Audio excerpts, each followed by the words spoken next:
Now, there has been much controversy in Sri Lanka with regard to the role played by the United States government.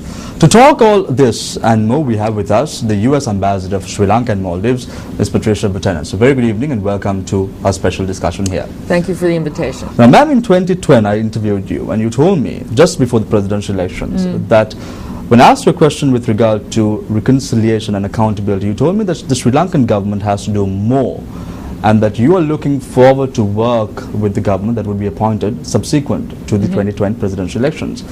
2.5 years on, where do you see the government right now? Well, I think you put your finger on a key point of our engagement here, which is to promote reconciliation. And I remember the interview. And I think there's been a lot of progress since that time in certain areas. And I think sometimes the government doesn't get enough credit from us for that. For instance, the IDPs have largely been resettled. The ex-combatants have gone through a very good rehabilitation program, even though there was skepticism about their legal status. And I have to say that the economic infrastructure that's being developed in the North really does contribute. So in those areas, I think there has been progress, and we've helped support some of that. But I think in other areas, the government still can do more, and I think Secretary Clinton made this point when she received Minister Pires in Washington a few weeks ago. And by that I mean addressing more psychological, social needs, and of course the way to do that, in our view, is through the recommendations of the Lessons Learned Reconciliation Commission. I think the government has an excellent roadmap in its own commission. As you said, ma'am, the government has an excellent roadmap. I still recollect the manner in which Professor G.L. Pires, addressing Parliament following the tabling of the LLRC recommendations, said that the international community has to give the government time and space to implement the recommendations. However, 3 months on, the US-backed resolution comes into play in Geneva. Can results be achieved promptly, ma'am? Well, not promptly, but the clock didn't start ticking when the LLRC report was tabled. It actually started when the war ended. So but do you agree that reconciliation is a long and tough process to achieve? Sure it is. Of course it is. And that's why we have focused so much of our energy and attention and offered support on it. But I think that the government sometimes has shifted its resources and attention to other areas like economic development, which, as I said, are important, but that doesn't get to the heart of reconciliation. And so I think that it's only fair to also acknowledge, as Minister Pires has, that Secretary Clinton publicly said, give the LLRC time to do its work through its hearings, come up with its recommendations. So 2 years after that fact, when they started, that's what we're looking at, and that's where we appreciate what's been done, but we see how much more needs to be done. The government really looks at this resolution as a Western conspiracy to topple the existing government, a regime change. Is it so? No, of course not. And I've heard this accusation repeatedly since I've been here, and I just think it has absolutely no basis. Whoever is in power is the decision to be made by the Sri Lankan voters. We have absolutely nothing to do with that. In fact, I've said it personally, and others have said it publicly, that we think President Rajapaksa remains very popular with the majority community, and he has the standing to actually implement additional measures toward reconciliation. What we'd like to see is this government, any government in Sri Lanka, sticking to a path that leads to increased freedom for the media, more reconciliation, reinforcement of rule of law. That's where our interest is. It's not at all in who is governing. We're going to take a look at the protests that were launched against the US-backed resolution. You saw a man in which a lot of people were arriving in Colombo and protesting against this resolution in question. What is the message that is being echoed through such protests against the US government itself? Well, first of all, we support the right for peaceful protest, and I'm happy to see people are able to get on the street and express their views. I know some of the demonstrations had some official support and organization. Nonetheless, we accepted the petitions and we read them. And the arguments in them were very familiar to us. But let me also say that there are a lot of other people in Sri Lanka who agree with the recommendations, who agree with the recommendations of the LLRC report, which is what our resolution was about. Do you mean to say, Ambassador, that the host government mobilized people against a rightful diplomatic mission? I think they encourage people to express their views in that way. And the demonstrations that came to the embassy, at least the ones that when I was there, were quite peaceful and orderly, and we were happy to receive them. Let's say the Sri Lankan government does not stick to this time frame. In November, the Universal Periodic Review is going to be taken up. And where do you see Sri Lanka at that point of time? That's up to Sri Lanka. That's up to the government. Let's say the government does not Let me finish. Let me just say that the governor of Sri Lanka actually pointed to the Universal Periodic Review that's coming up at the Human Rights Council in Geneva as their chosen moment to showcase or brief people on what they'd accomplished. So I'm hoping that they will actually have a very strong track record to present. Speaking in Geneva, Minister Mahinda Samarsinghe, who was representing the Sri Lankan government as the Minister of Human Rights, said that those inside glass houses should be watchful when throwing stones.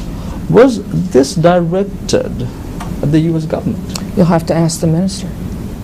Taking a look at the past track record of the United States government itself, there has been different yardsticks. It seems that there has been different yardsticks for developing countries and the country, the United States government itself. Has that been the case? No, I don't think so. I think we adhere to general overall principles of human rights. That's not to say that our own record isn't subject to criticism or questioning, and when that happens, we agree that people have a right to examine our own actions. I don't see that there is a double standard, and I think that there was pretty widespread support for the resolution in Geneva that I think reinforces what I've said. But again, let me just.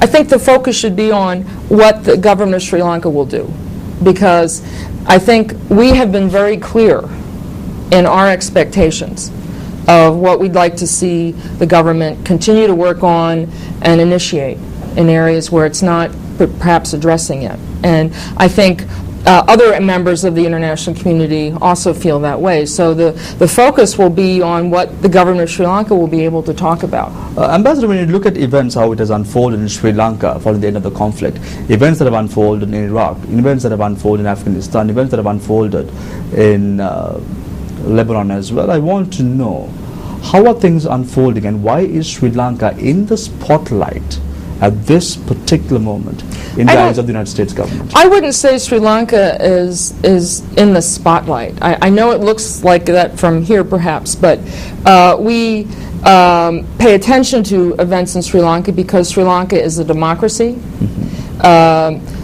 Sri Lanka fought a terribly violent war. The government, the army, defeated the terrorists. We consider the LTTE a terrorist organization. It remains banned as an organization in the United States. So we provided support to a certain extent while that war was being fought. So of course we have a vested interest. But I would like to point out that Sri Lanka also has international obligations.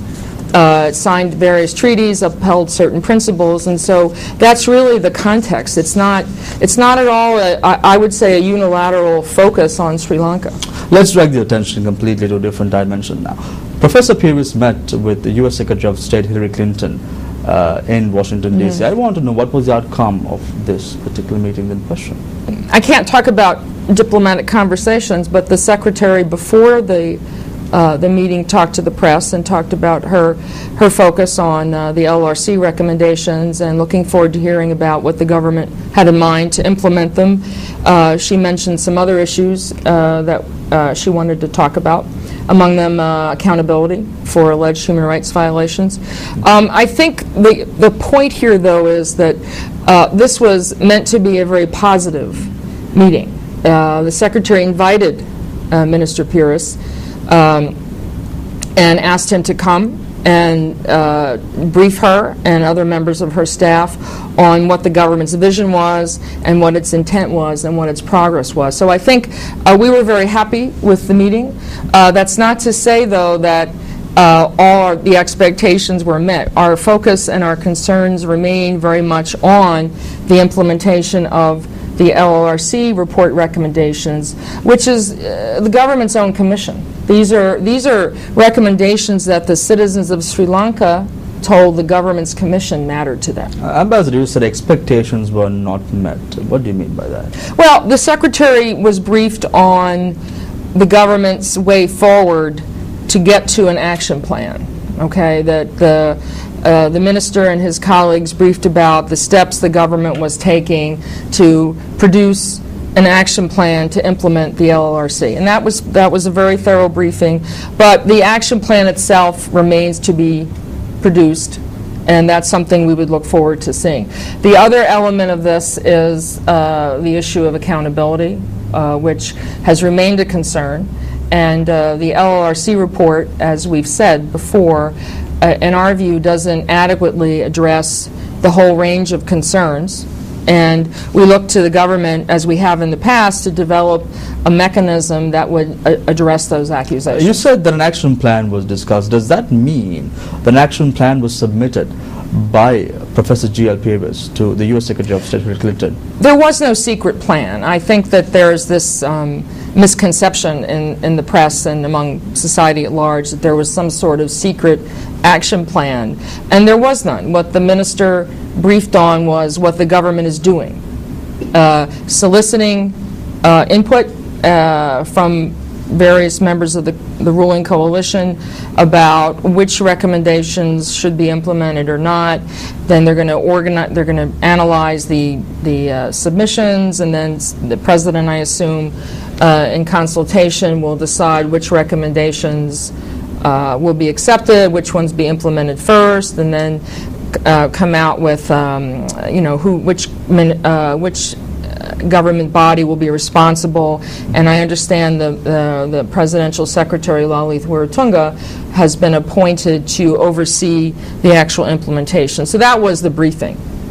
So there was no document as suggested by opposition quarters that was I don't know what the opposition has said. All I'm saying is that they discussed in detail the government's way forward. MP Anukumar Dissanayake, speaking in Parliament, said that the government has submitted an action plan to the U.S. Secretary of State Hillary Clinton secretively. That is the document that I'm talking about. Well, I'm telling you, I'm unaware of any document, and I don't know, what the opposition is referring to. I think part of the issue may be something that the Secretary talked about during her meeting with the minister, that it would be in everybody's interest if the government could communicate more with the citizens of Sri Lanka about its intent, about the steps it's taking.